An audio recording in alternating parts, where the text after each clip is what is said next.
Today we will be discussing the rise of nationalism in Europe in the period 1815 to 1900. In order to fully understand this lecture, there are a number of isms that we need to discuss first.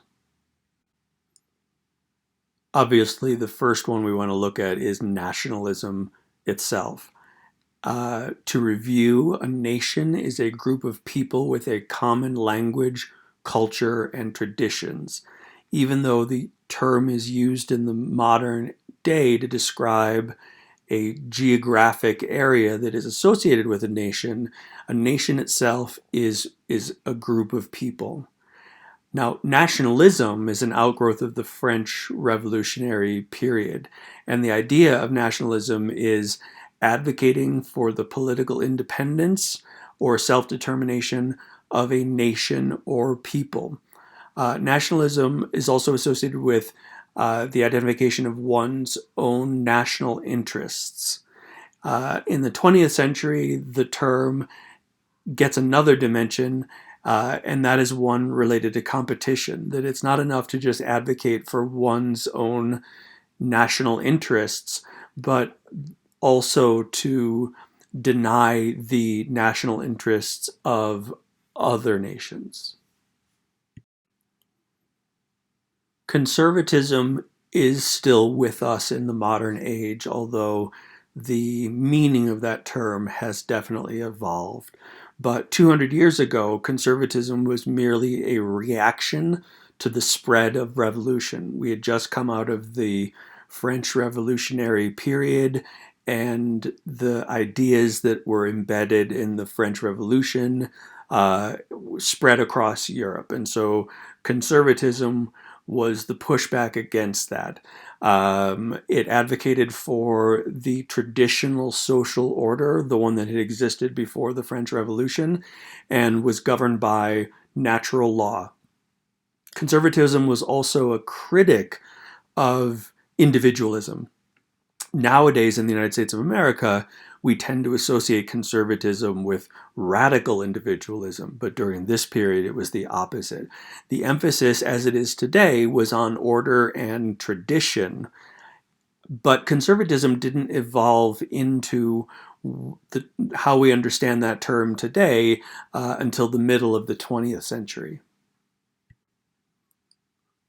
Unlike conservatism, which does correspond in some ways to the modern sense of conservatism, liberalism meant something very different in the 19th century than it does today. And in fact, those conservatives who are not aligned with Donald Trump are in fact the same ideology as classical liberals from the 19th century. And those ideas were based upon those of John Locke, which you're familiar with, as well as Adam Smith, who you may recall was the founder of modern capitalism.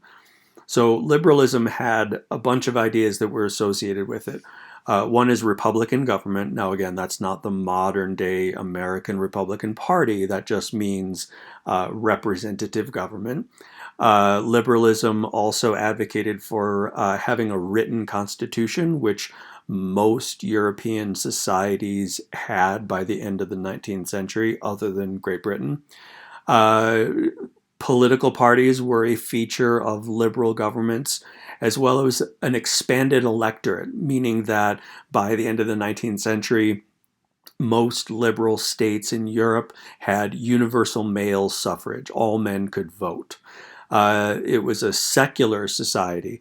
There were plenty of religious people, but religion itself was not intertwined in a liberal government. Liberal governments also supported market economics, completely unregulated. A term that we use today to describe this would be laissez-faire economics. Big emphasis on education and literacy in a liberal society. And outside of Britain, liberal governments also tended to be nationalist. So that by 1900, the only major country in Europe that did not have a liberal society was Russia. Marxism, which was a economic theory that was presented by Karl Marx was a reaction to capitalism and liberalism. Marxists saw liberalism as the ideology of the bourgeoisie, which was designed to suppress workers. Marx believed that in an industrialized society, which most of Europe was by the late 19th century, that workers, not industrialists, should be the ones to own and control the means of production or capital.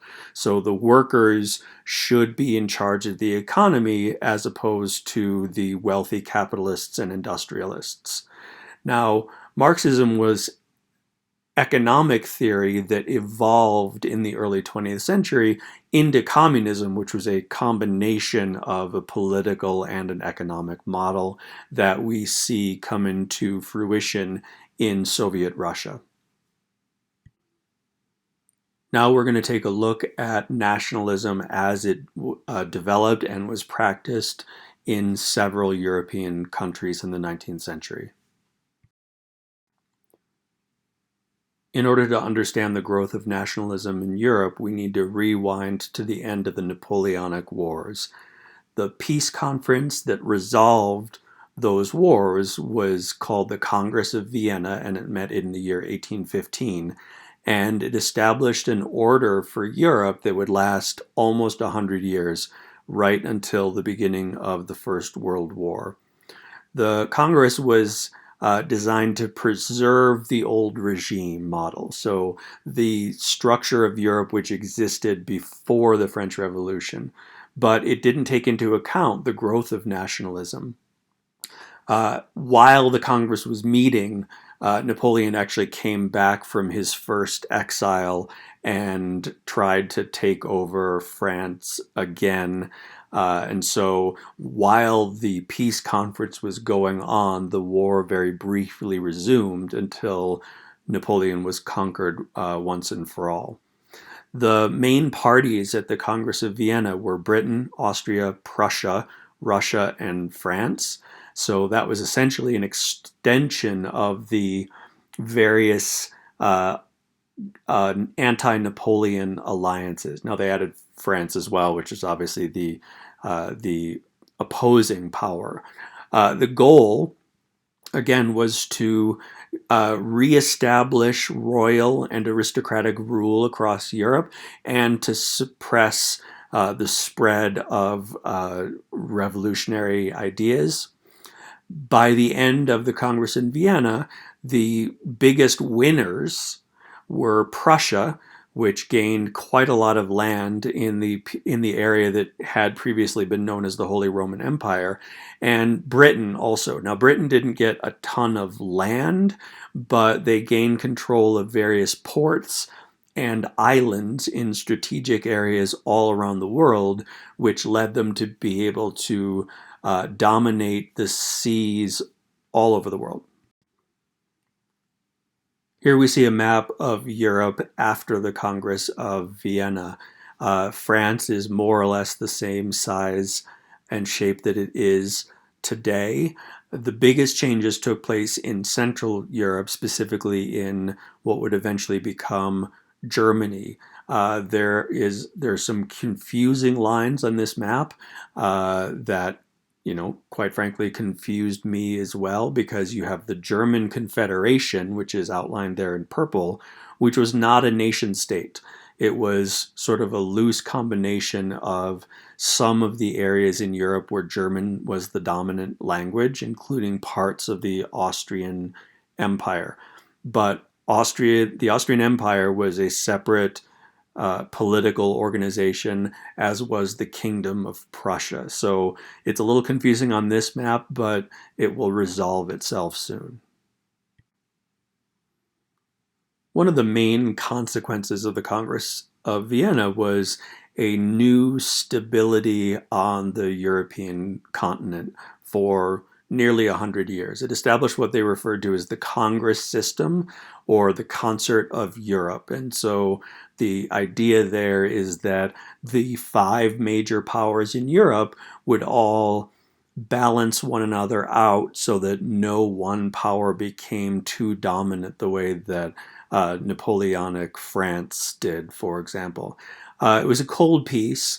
The powers were all plotting against one another on a regular basis. Again, not with the purpose of being able to conquer all of Europe, but to check the ambitions of the other powers.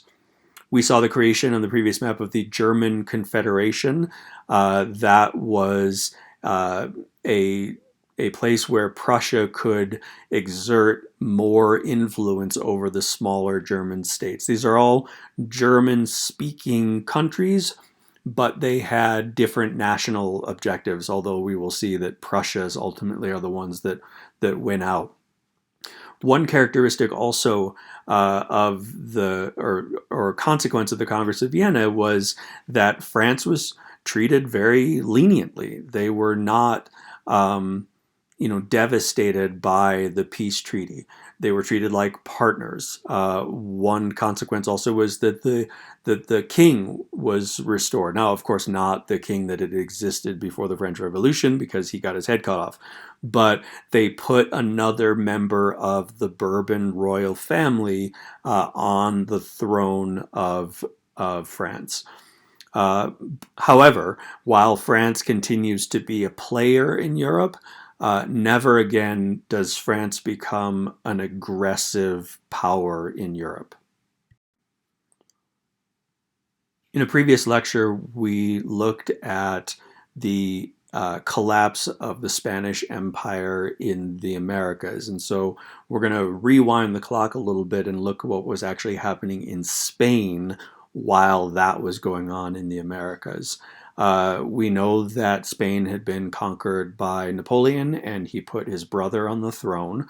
After Napoleon's final defeat, the king returns, the Bourbon king. So again, just like we saw in France, after the Napoleonic Wars, we see a Bourbon king return. And the people were happy to have him back. They were happy to have a Spanish king, or at least someone that they saw as being Spanish, as opposed to Napoleon's brother. But they didn't really want to give up all of the rights that they had fought for and won when they were resisting Joseph Bonaparte's rule. The Bourbon king refused to honor the constitution that had been established, and in fact brought back the Inquisition, which led to some pretty significant problems in Spain. We see that the merchant class had already been destroyed by what was happening in the Americas. So all of the trade that used to flow from the various Spanish colonies in the Americas, that dried up. And so in 1820, coincidentally the same year that a lot of countries in Latin America and South America identify is the year that they got their independence, we see a rebellion in Spain. And the king is in fact trapped in the palace in Madrid until he accepted the constitution that had been developed under Bonaparte.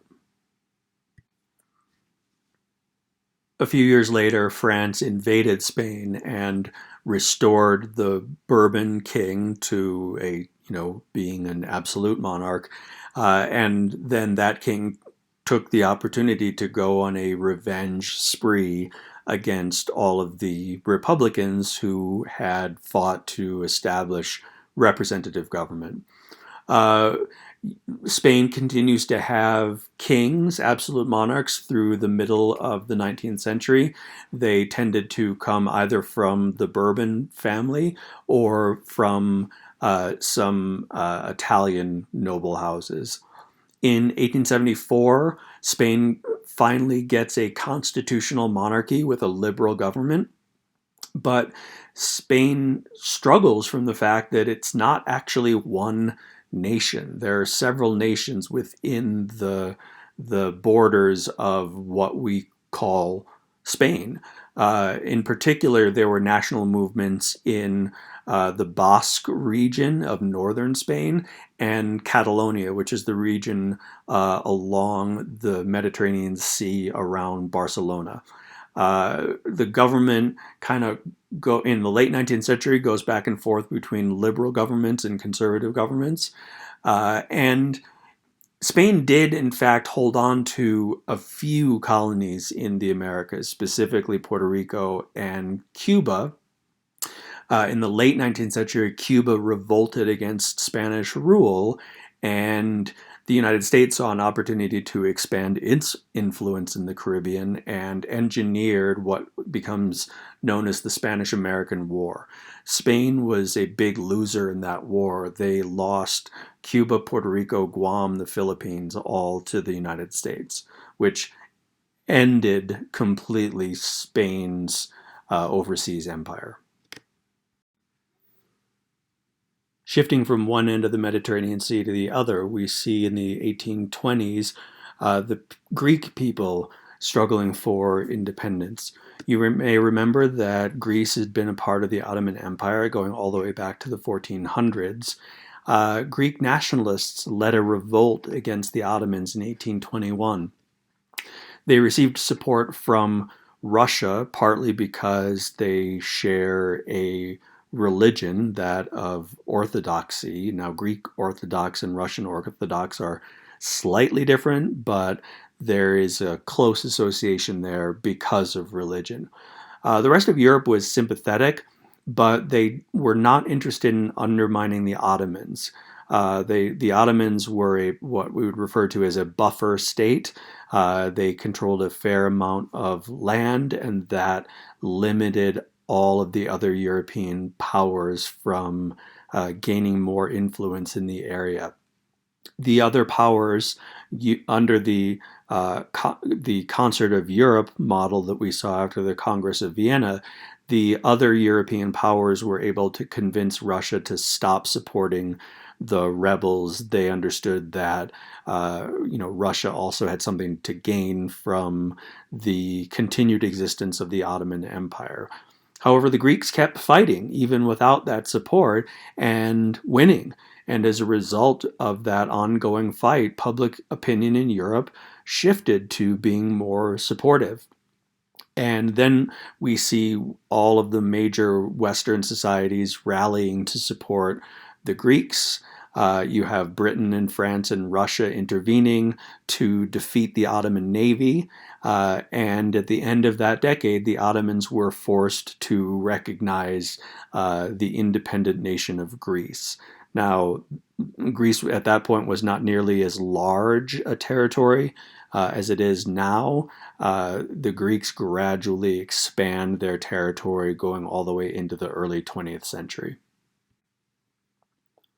Turning to Italy, in 1815, we still see an Italian peninsula that looks quite a bit like it did in the 1500s.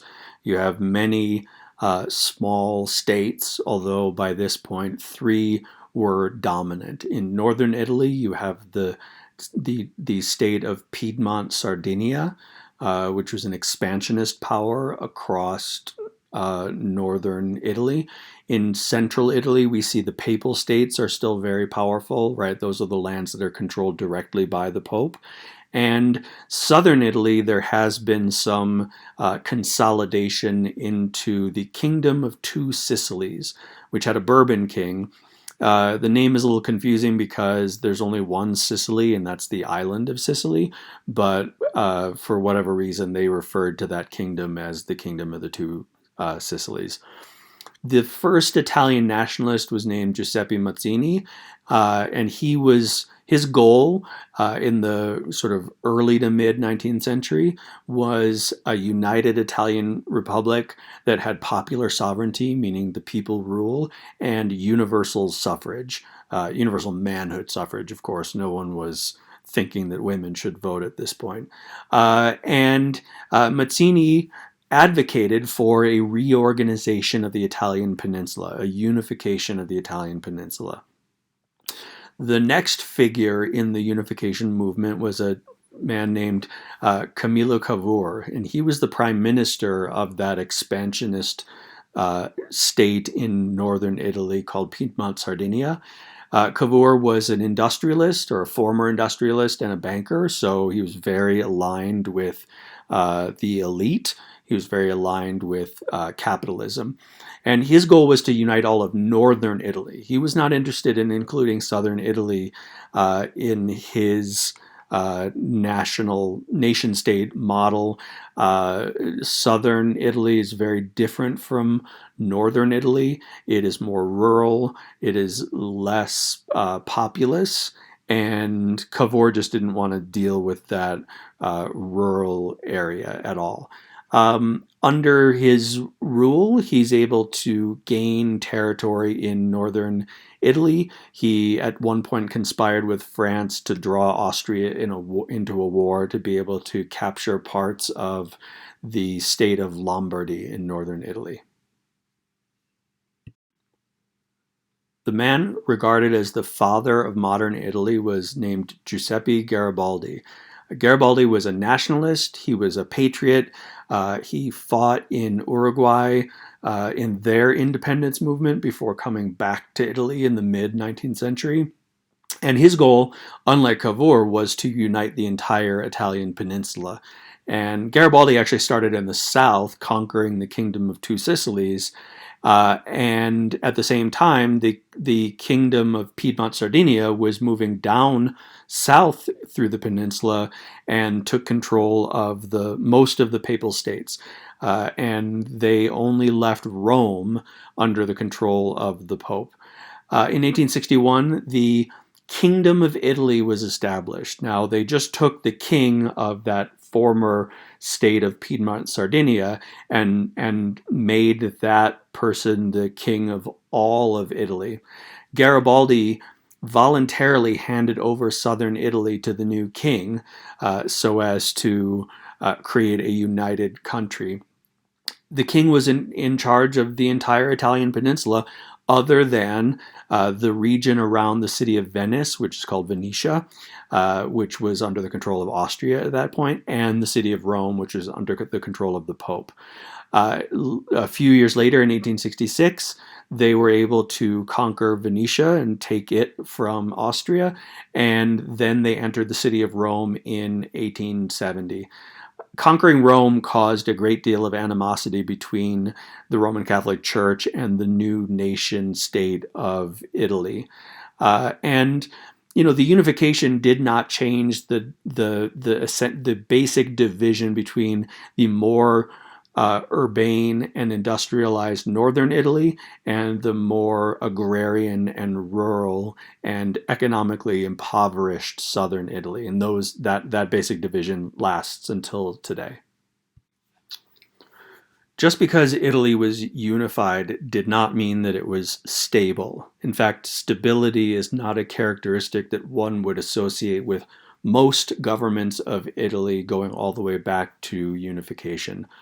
The government was very conservative and designed to benefit the elites, like the United States Congress or the British Parliament during this period. There are two houses, and just as in Great Britain, the upper house was for the aristocracy. The king appointed the members of the upper house of parliament. There was no election or peerage, the way that the titles were hereditary in Britain, for example. And the upper house could overrule the lower house. So if the king didn't like any legislation that was passing through parliament, he could kill it. They also never achieved the universal suffrage that was the goal of some of the earlier nationalists. And in fact, in 1870, only 2% of the total population of Italy had the right to vote. As described in a previous slide, there's a huge economic gap between North and South based upon industry versus agriculture. In order to placate the Pope, who was very upset about the seizure of the lands known as the Papal States, Vatican City was left autonomous. So it wasn't the independent country that it is today. That didn't happen until the 20th century. But the Kingdom of Italy agreed to essentially allow the area around the Vatican self-rule. They controlled the overall city of Rome, but they left that immediate territory around the Vatican under the control of the Pope. However, the Pope was not satisfied with that situation and explicitly refused Italian Catholics the right to participate in public life. So if you were a member of the government of the Kingdom of Italy, then the Roman Catholic Church denied you communion. And in fact, the Pope questioned the very legitimacy of the unified Italian state. So, it was a very chaotic area, it was a very chaotic country. You had a lot of movement by anarchists. There was a big socialist movement, especially in the very late 19th century. And you had a problem of banditry in the countryside. There was no solidified rule of law outside of the major cities. And you also have labor protests, as you see in the United States and a lot of different places in Europe during this period. And like in those places, there was violent suppression of those protests in the late 19th century. The other major unification movement in Europe in the 19th century was with Germany. After Napoleon, we saw the Holy Roman Empire, which had hundreds of small little principalities, be reduced to just 39 states, which still sounds like a lot, but many, many fewer than there had been prior to the Napoleonic conquests. The Congress of Vienna created the German Confederation, and this was this weird model where lots of smaller states combined with part of Prussia and part of Austria. Super confusing, but it was designed to be dominated by Austria and to check the power of Prussia. But it didn't really play out that way for a number of reasons. One was there were pretty significant regional differences. The northern part of the German Confederation, as well as Prussia, were Protestant, whereas the southern part, including Austria, were Catholic. Prussia was smart, though, because they created a customs union within the German Confederation, which means free trade across all of the smaller states. But they did exclude Austria. And so that made those other states more open to further economic integration with Prussia rather than with Austria. There becomes a political crisis in Prussia that is too complicated to get into, but basically the end of that crisis leads to the rise of a very important historical figure in Germany during this period named Otto von Bismarck. Bismarck was one of the most significant historical figures in late 19th century Europe. He was the chancellor, first of Prussia and later Germany, for nearly 30 years. He had been a diplomat. He was a really cagey political strategist. He, like most Prussians, was very militaristic. Prussia had a militaristic tradition going back a couple hundred years. Bismarck was also very Machiavellian, and he had this concept that he was a proponent of called realpolitik, which simply means that you approach politics from a pragmatic perspective rather from an ideological perspective, right? So he's just dealing with the facts on the ground rather than being a proponent of a particular ideology. He wanted Prussia to be the dominant power in northern Germany. In order to do so, though, he needed to expel Austria and get rid of Austria's influence over the Protestant areas of northern Germany. So he baited Austria into a very brief war in 1866. By that point, Germany or Prussia was much more technologically advanced than was Austria. And so they had a pretty extensive railroad network that Austria did not have. And so Austria was quickly defeated by Prussia, which then created what they referred to briefly as the North German Confederation with the Prussian Kaiser, or which means king, and Bismarck in charge of all of northern Germany. But we don't actually have modern Germany yet. Prussia did end up annexing a bunch of those smaller German states, though. The conservative Europe model that came out of the Congress of Vienna prevented Europe-wide war for 100 years, but that didn't mean that there were no wars in the 19th century in Europe. There definitely were, and one of the more significant ones was a short war called the Franco-Prussian War. Bismarck was drawn into war with France. He wasn't seeking it. He was much more interested in consolidating power over the German-speaking lands, but war with France was definitely to his and Prussia's advantage. The other great powers stayed neutral, and Prussia took advantage of the fact that it was more technologically advanced than France was at this particular point. And they succeeded in capturing a massive French army that was actually being led in the field by the French emperor. Bismarck demanded a total surrender of France to Prussia. The French government fell, and in fact, they established a new republic after that. France was forced to pay a very large indemnity to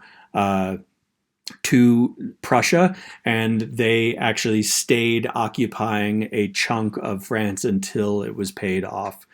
One consequence, the most important consequence of the Franco-Prussian War, is that the German Empire was created as a result of it. So Prussia was able to extend its influence not just throughout northern Germany, but into southern Germany as well. And so this is the first time that we actually have a nation that we can refer to as Germany.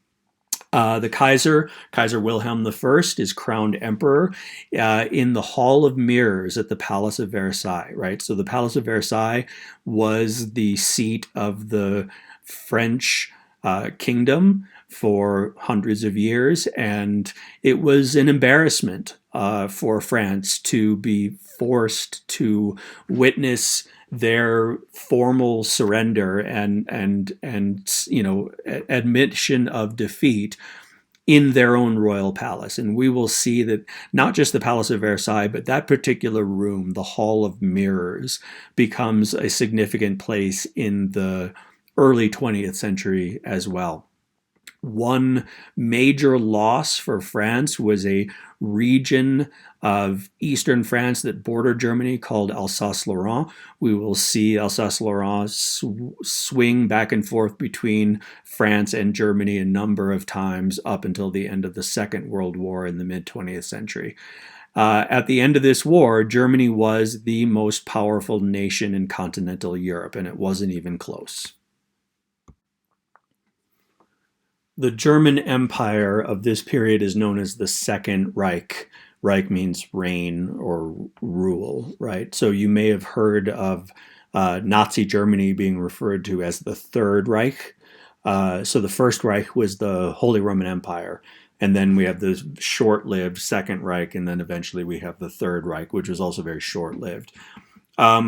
Bismarck, in charge of a united German empire, worked to undermine liberals in the parliament, which they refer to as the Reichstag. I believe that term has come up in previous lectures.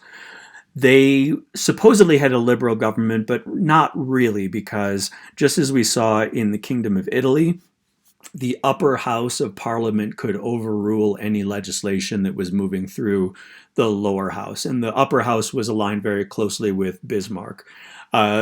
Bismarck forged alliances with both old Prussian aristocrats who were heavily involved in the military, as was Bismarck, and industrialists. Germany is the most industrialized nation in continental Europe during this period, and that remains true going all the way through the First World War.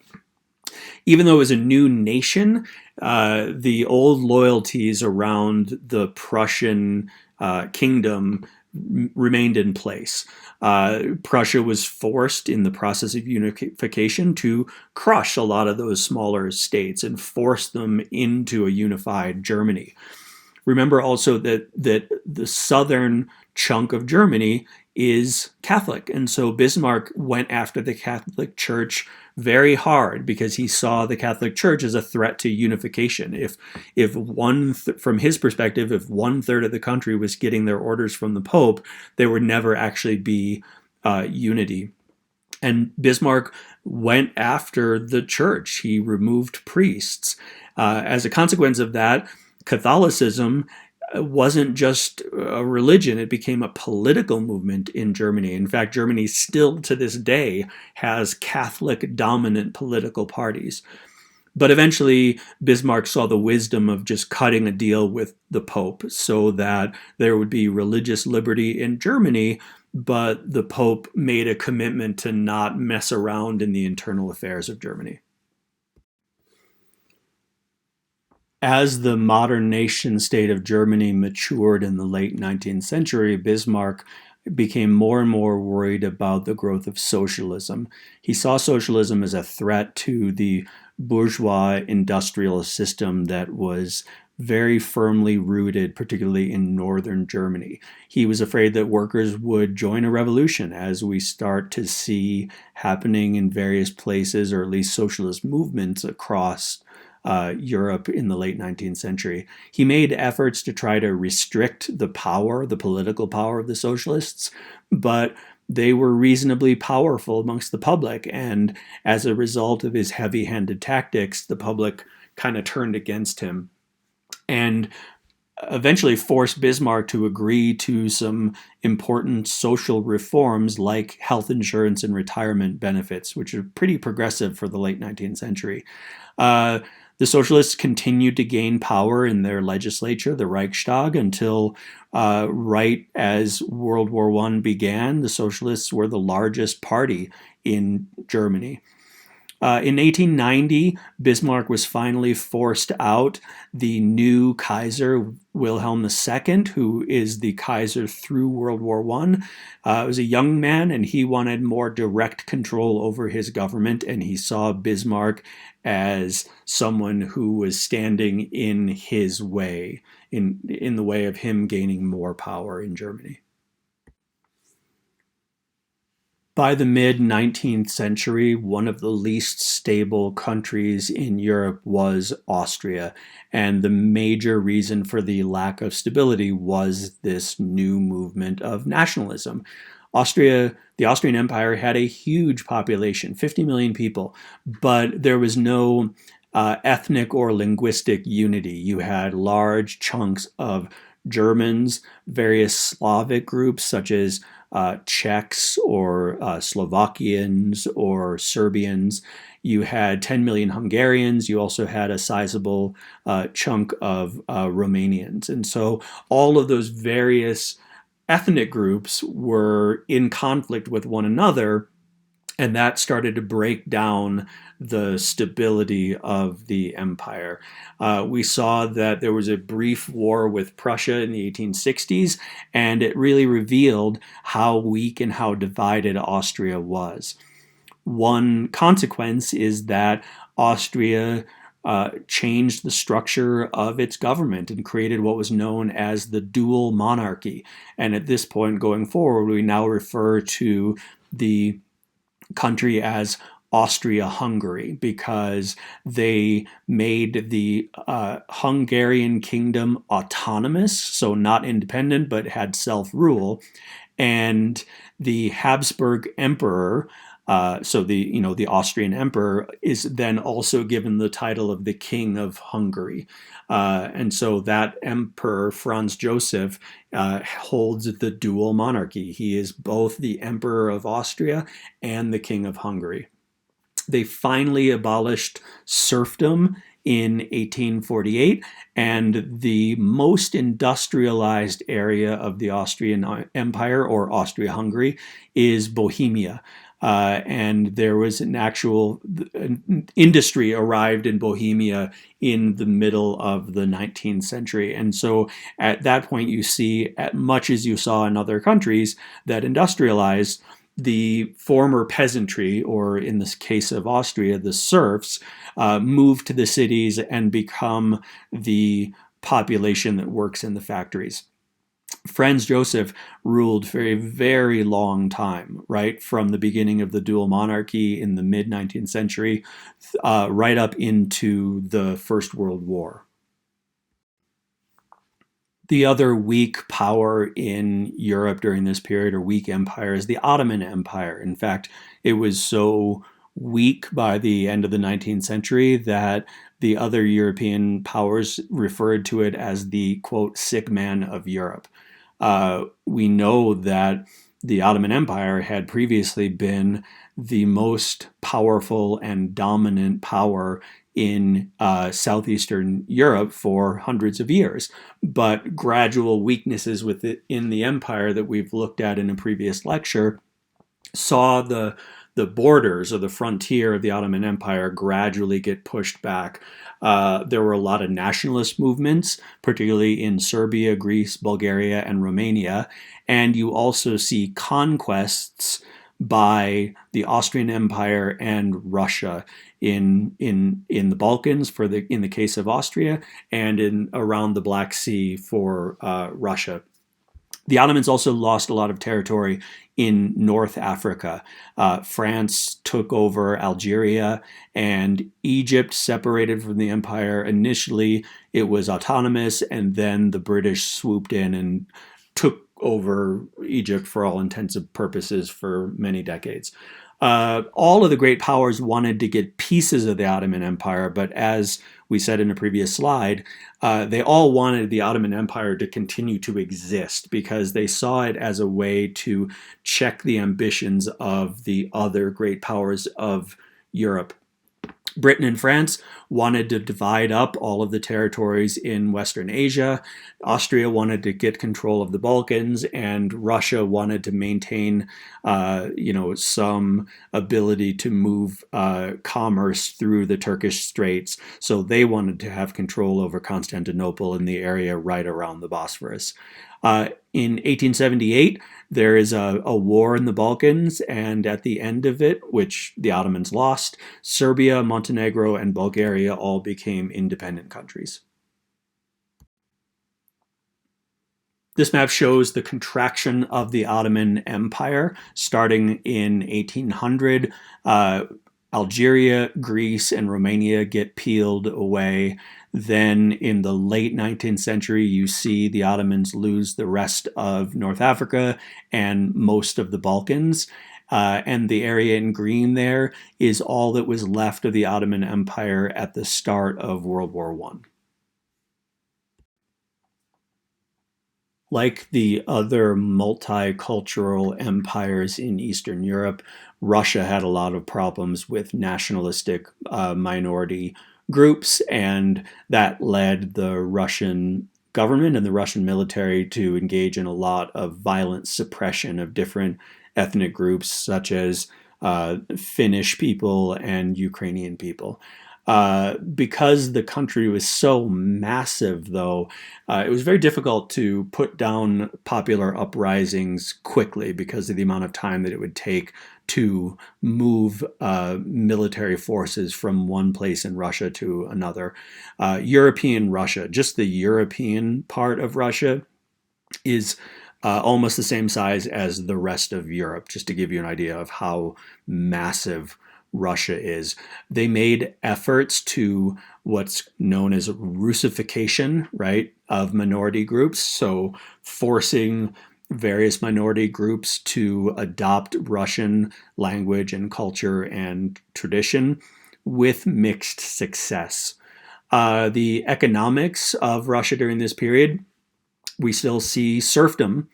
The nobility owned all land. The Tsar actually owned a great deal of it, but the rest of the nobility, the aristocracy, did as well.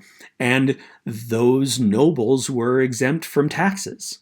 right? And we've seen this in other places in Europe in the 18th century, such as France, where the nobility gets all of the benefits from society and makes absolutely no sacrifices whatever. So the wealthy people don't have to pay taxes and effectively don't have to serve in the military, which actually, now that you listen to it, kind of sounds a bit like America.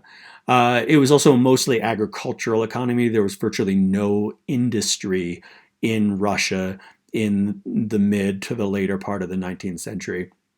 Um, it was not an open society. There was no right to protest. If anybody tried to protest against the rule of the czar, at best, they would be exiled to labor camps in Siberia, and at worst, they would just be executed. Um, there was a secret police. The Russian society has had various forms of secret police going all the way back to the Mongols. There is still a robust tradition of secret police in Russia to this day. The Tsar was a total autocrat. He had absolute rule. And the traditionalists backed that. They supported the idea that they lived in an autocracy. But you did have some Western style reformers who wanted to see Russian society progress. Obviously, war can sometimes reveal weaknesses in a society. And just as we saw with Austria's short war with Prussia revealed how backwards their military was, the same thing happens with Russia with the Crimean War in the 1850s. The British and the French and the Russians were all competing for Ottoman territories and trying to check each other's powers. And so the British and the French and the Ottoman Empire actually all went to war against Russia to try to push back on Russian expansion around the Black Sea. Russia was defeated, and the new czar realized that it was going to be necessary to modernize the Russian military and build industry in order to be able to catch up with the other more modern European powers. Serfdom is finally abolished in the 1860s. But the government was forced to compensate the former masters of the serfs. So something that we didn't even see in the United States with the Civil War, which was compensation to the Southern plantationers for their slaves, that did not happen. It does happen in Russia. So serfdom is abolished, and yet the aristocracy also still makes money off of it. And most of those ex-serfs just become farm laborers. So in other places where we see, in Austria abolishes serfdom, the former serfs go and become factory workers because there's still almost no industry in Russia. That doesn't happen, and they just become, small farm laborers, not even owning their own farms. There was a promotion of industry. There was the attempt to start to build some native domestic industries in Russia. They also built the Trans-Siberian Railroad. So for the first time, European Russia is connected by rail with the Russian Far East, going all the way over to bordering China. Now, the Russians didn't pay for that railroad themselves. It was built using European, primarily German capital.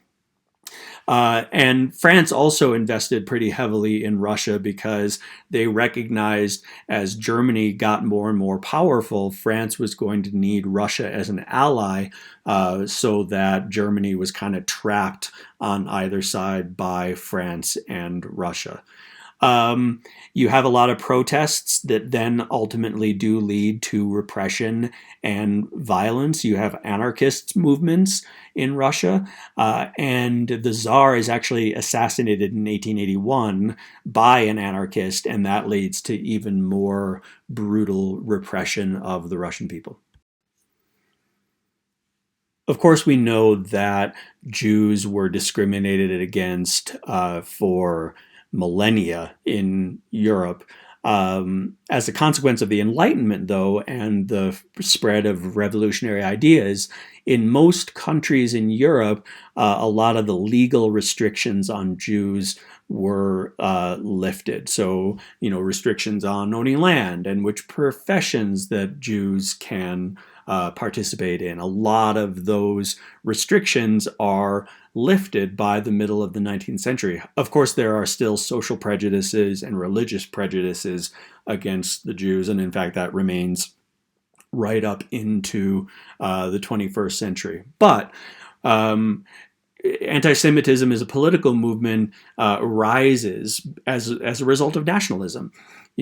Every one of these European countries has a Jewish minority primarily located in the cities, and they were not allowed to fully integrate into the society of those countries, and so they were seen as an other. And so you get something called race theory, which is a little bit associated with social Darwinism, but is also a function of the combination of nationalism and racism. And so anti-Semitism becomes a political movement, and it's one that's very appealing to young people in the late 19th century, such as Adolf Hitler. There are anti-Semitic entire political parties in Germany. And again, that's sort of where Hitler is introduced to anti-Semitic ideas. But anti-Semitism is official state policy in Russia. And there are government-sanctioned attacks on Jewish people and Jewish communities called pogroms. And so periodically when, nationalist sentiment would rise or the Tsar needed to rally the people, they would engage in these pogroms where the Jewish quarters in various cities and towns were looted and burned. Jews would be expelled and murdered. And a lot of Russian Jews, once the opportunity is available, flee to America, starting in the 1880s and 1890s. But there's an open question in Europe, which is, in the age of nationalism, do Jews still fit in? Is there a role for Jewish people in these various European countries, or is it time for the Jewish people to have their own nation state? And so in the late 19th century, we see the birth of Jewish nationalism, or what is known as Zionism. And the founder of Zionism was a man named Theodor Herzl. He began the movement that ultimately culminates in the birth of Israel in the late 1940s. Herzl didn't even know he was a Jew until he was about 30 years old. A lot of Jewish families repressed their heritage, converted to Christianity. Some of them secretly continued to practice as Jews, others did not. So Herzl was, as far as he knew, just a German person. He emigrates to France because of a lot of the unrest in Germany in the mid-19th century, and he witnesses the forces of anti-Semitism and came to realize that the only safe place for Jewish people was to be in a national homeland. And so he started to publicly advocate for the creation of a Jewish state. His goal was to have that homeland be in Palestine, which is where modern-day Israel is. But he wasn't arguing from a religious perspective. He was arguing from a nationalistic perspective. So even though the Jewish people did not have a homeland, they were a nation because they had common culture, customs, and traditions. And he was, significantly impacted by the nationalist movements that he saw going on all across Europe during this period. Now, he didn't anticipate that there would be any conflicts with the Arabs in Palestine. So that was one big consequence of the Zionist movement that he did miss. And there was support for Zionism amongst Jewish people all around the world. American Jews, a lot of them supported the Zionist movement. And the British government itself was sympathetic to Zionism. And in fact, at one point, they even offered the Jews some land in East Africa, which they didn't take the British up on. The last country we'll look at is the most stable country in Europe during this period, and that was Britain. And the main reason why I saved it for last is because nationalism was not a factor in England during this period. In fact, nationalism in England doesn't really rear its head until the Brexit movement just a few years ago. Part of the reason why nationalism wasn't a big factor in England is because England had been free and independent and culturally unified. At least England had been culturally unified for 800 years. So there was no need for a nationalist movement because there was no nation of people that was being suppressed or repressed by some form of imperial authority.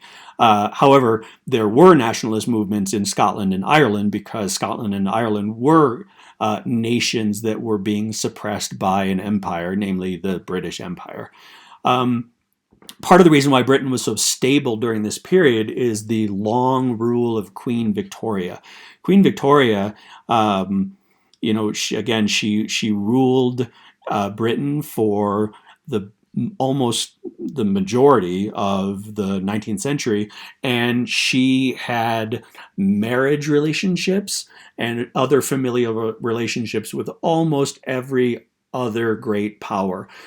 Queen Victoria was the grandmother of the King of England, the Kaiser of Germany, and the Tsar of Russia at the beginning of World War I. So the leaders of three of the major combatants in the First World War were all grandchildren of Queen Victoria.